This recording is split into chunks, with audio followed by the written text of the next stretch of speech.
Welcome to the CXR channel, our premier podcast for talent acquisition and talent management. Listen in as the CXR community discusses a wide range of topics focused on attracting, engaging, and retaining the best talent. We're glad you're here.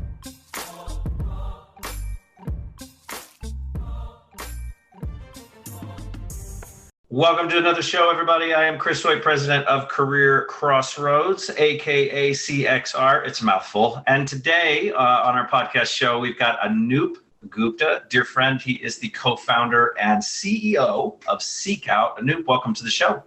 Hey, Chris. So nice to be here today. It's great to have you back. You're in Seattle? Yes, we are Seattle-based, close to Microsoft. Nice. And are all of you there, or are you kind of spread out? Is your team kind of spread out everywhere? We are around 1/3 are remote, and 2/3 are in the Seattle area. But the number of people coming to office is still very small. All right. And you just love it out there, right? It's just a good spot. I know you got some Microsoft roots, your mention of Microsoft. Yeah, I spent 18 years at Microsoft before starting Seek Out. And we have our roots, and it's a lovely place. You know, I moved from Stanford, so Bay Area, to Seattle 22 years ago. And it was always the case, are we going to go back? I was a tenured faculty at Stanford. But after 1 year, my wife said, we are staying here. And we love the mountains, the lakes, the water, so it's a great place to be. Yeah, it's a beautiful part of the country. So we ask, from time to time, some folks to come on the show to just talk about a topic. And we spend about 10 minutes on one that the guest and I just sort of pick, sometimes out of the air, sometimes because everybody's talking about it, sometimes because it's just a pet project or a passion project of the guest. And you and I arrived at the point of talking point of DE&I and what the organizations perhaps could be doing a little better, did we not? Yes. We talked about intent versus impact, as said Chris. Great phrase. I love that phrase. I stole it from Rocky Howard. I'm pretty sure I got to give her complete credit for it. But it's a wonderful phrase, and it is the difference of, making a lot of noise versus making some kind of difference. Right. And so I'll just lob it to you. We could just jump right in and talk for a couple of minutes around. Do you see an area of opportunity for employers, whether they be on the vendor side or the corporate side or whatever, for employers to make more of a difference, not just some standing on a soapbox and yelling about how things should be different, but do you see a lot of opportunity or some chance for employers to take note and actually move the needle a little bit? Chris, so this thing is, last year has brought to the forefront the racial and ethnic inequities that we have. And lots of CEOs and C-suite is talking about change. So I think talking about it is also important and is a first step to say we want to make a difference, right? So the CEOs can come, here is a target that we want to set for this coming year. But then it falls often to the HRTA organizations to say, how do we translate all of those good intentions into real action and measurable results? That is where we think, we can, others can, technology can, attitudes can really help. And using data as an ally to making real difference. That is there, and would love to dig in.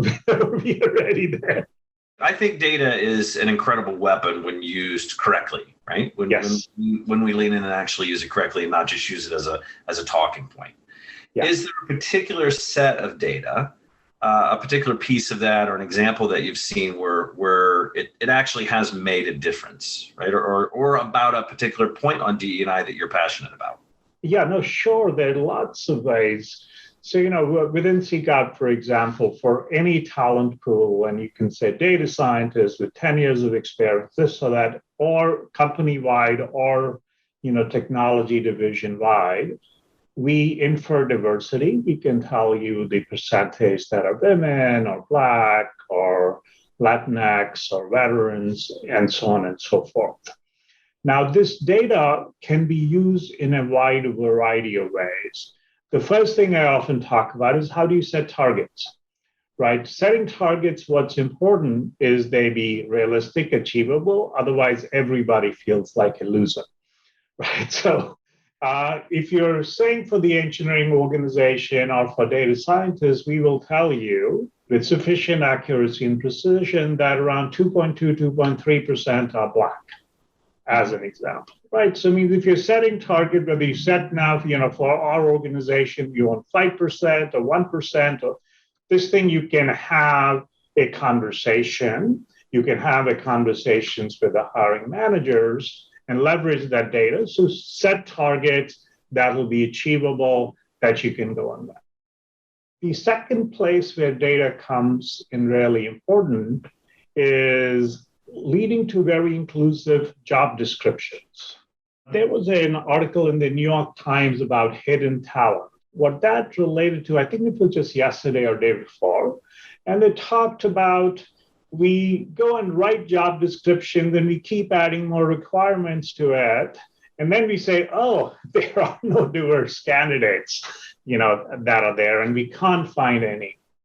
So part of it in writing inclusive job descriptions is not just about, my language is not saying, we're going to beat him up and crush him and win.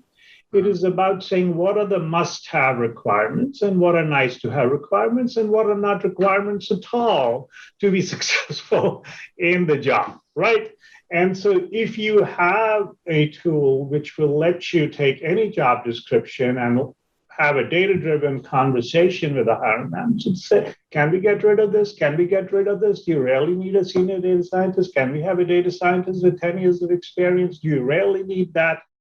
Those conversations, become much more meaningful when you have data with you. Well, you're bringing up two really pivotal and hot items within both of those examples, right? You're bringing up one that's talking about setting objectives, right? So let's talk about setting objectives for bringing new talent. And then you're bringing up another one that's talking about what's really required in the job. Also a big challenge for a lot of TAs especially to get through. So let's go with the first one first. Yeah. So when you set an objective to how many people you need to hire that are people of color or let's say female, the challenge we're seeing from a lot of our members is that at some level, the recruiters still have an incredible lack of visibility into what the slate looks like. Now, there are some products or some services solutions out there that give sort of a generic piece of that. But we're still seeing, and it is a scrambled mess across the board of where the data is getting collected and where it's being displayed or shown to the readers, if any. Are you seeing a change in that? Are you seeing a shift that organizations are saying, all right, recruiter, we're going to let you see the diversity of your own slate that you've created? Or are you still seeing the same crap we were dealing with 5-10 years ago where it's like, you are held to hiring this many diverse people, but you are not allowed to see. You're going to have to figure out another way to guess how they're female or how they're a person of color.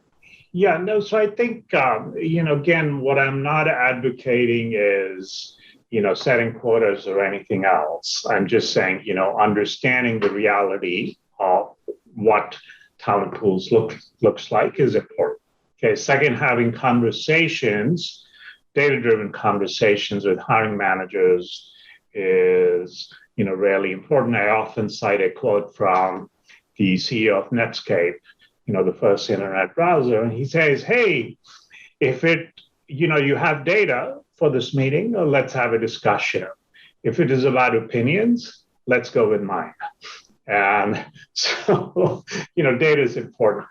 Then the thing is that, tools like Seek Out and a few others, we do let you actually source. With a click, you can find highly qualified women, highly qualified Black. They exist.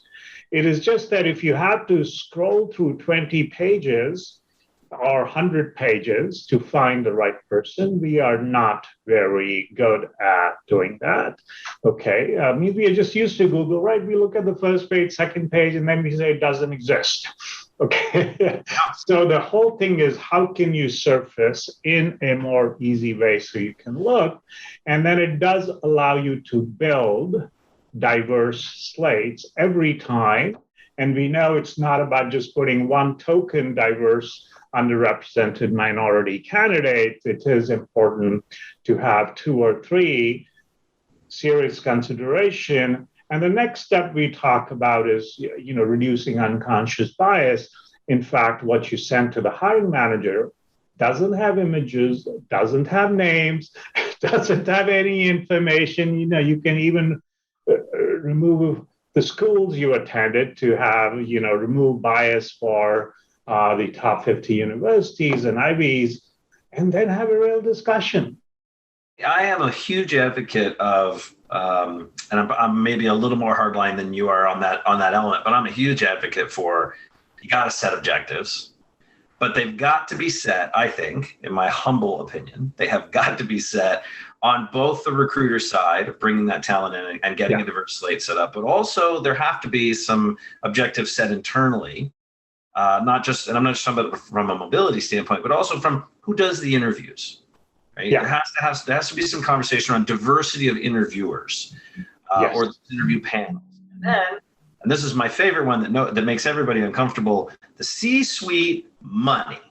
There has to be some level of accountability that says if you do not hit these hiring objectives where we are reflective of the community, where we have this level of diversity that we are filling this gap, your bonus gets impacted.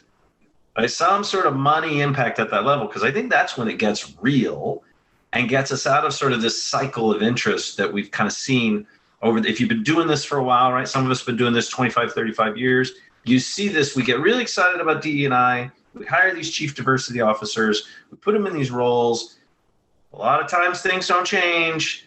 Excitement, winds down. We find something else to focus on for a while, and then something else happens, and we're back, and we're hiring chief diversity people again. And so I think that's part of the big miss. I don't know. You have an opinion on that piece of it?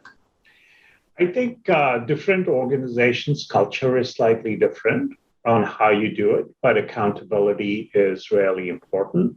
And I'm with you that, just hiring a chief diversity officer, or diversity and inclusion officer doesn't necessarily lead to the change. You have to empower them.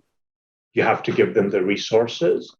They have to be able to influence the tools and what the slate. So that empowerment and accountability, as you're talking about, Chris, rarely leads to the longer term change on the top of the funnel and hiring. And then, of course, the whole focus on inclusion and belonging, right? I mean, how do you make sure that once they come in, it is not a revolving door, they feel fully engaged and actually bring their perspective and help make change happen. Yeah, I agree. Very well said. I think also there's an element to your second piece of requirements. We get into a really interesting hot topic lately on job descriptions, which is one of the lowest pieces of fruit on the recruiting tree that we never, ever really pick for as an industry, right? It's been a forever for us. And the biases that are baked into a lot of the JDs, like must have this much experience, must have this much college. You're talking about looking for, a C-suite player who still has to have a bachelor's in something. That makes any sense with the amount of experience that level would have, et cetera. So are you seeing anything? Because we've seen a lot of people now getting really serious about redoing these JDs, and they're sort of dialing back this laundry list of requirements, right, versus desirements. And they're actually saying, well, here's a little bit more about what you're going to be doing. And they're trying to hire this learning agility, this element of hiring for potential versus just experience. Are you seeing the same thing? And do you think that has a positive or a neutral impact at all on hiring in the DE&I space? I am seeing that in many companies now. This list of, the set of college degrees, years of experience is going down, and the focus is on, what they will be doing and how they can demonstrate that they can be successful, doing that function. And partly I notice it because, I suddenly engage with lots of customers. So, before I meet with the customer, I go to the job board, their career site. I end up looking at a lot of jobs, and there is a small set of companies which are absolutely moving in that direction. I think the difficulty becomes, to talk. So I think that's totally the right thing, is how do you judge, right? So when, then you get into the recruiter's shoes, and they say, we know how to adjust some filters and find the candidates if there are some set of requirements that are there. But if you have a general requirement which says, hey,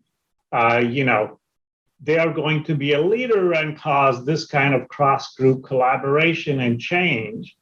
And you say, from the LinkedIn resume, how am I going to find out? I don't know what they've actually done.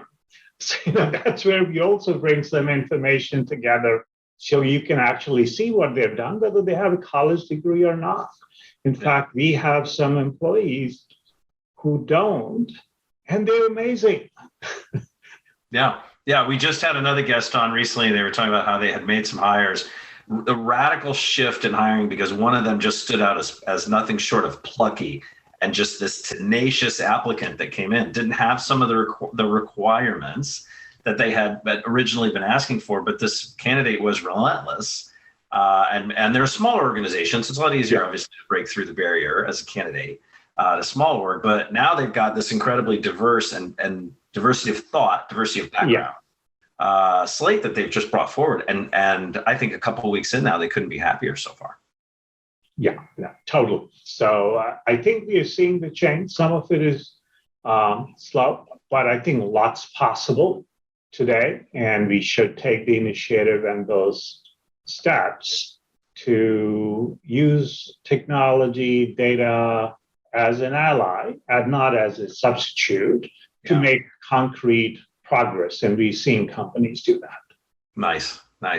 Anoop, thank you so much for joining us on the show. Really appreciate it. Always fantastic to talk to you. Can't wait to see you live in person again someday when we find our new travel normal schedule back.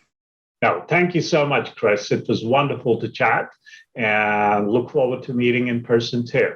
Good stuff. I want to do two things really quickly. I just want to call out one. When we have a guest on the show, nobody pays to be on the show. There is no quid pro quo. It is just simply because we like that. It's because we like that person. And we want to talk to them and hear about what they're up to and what they're working on. Secondly, I just want to drop a quick promotion. The nonprofit, the CXR Foundation nonprofit 501c3 has put together and quietly launched last week a mentoring platform. It is free for anybody who either wants to be a mentor or a coach, or find a mentor or a coach, or both. All you have to do is go to cxr.foundation. Believe it or not, that's a domain. cxr.foundation/mentor. Super easy, free. Check it out. I highly encourage everybody to just pass it along. It takes one person, one time, to have one conversation. I realize I'm at three fingers now, to make a difference. So we really hope everybody can check that out, and we'll see you next week on the show. Thanks everybody for joining us. Hey, thank you so much. Please take care. Thanks for listening to the CXR channel. Please subscribe to CXR on your favorite podcast resource and leave us a review while you're at it. Learn more about CXR at our website, cxr.works, facebook.com and twitter.com/careercrossroads, and on Instagram at careerxroads. We'll catch you next time.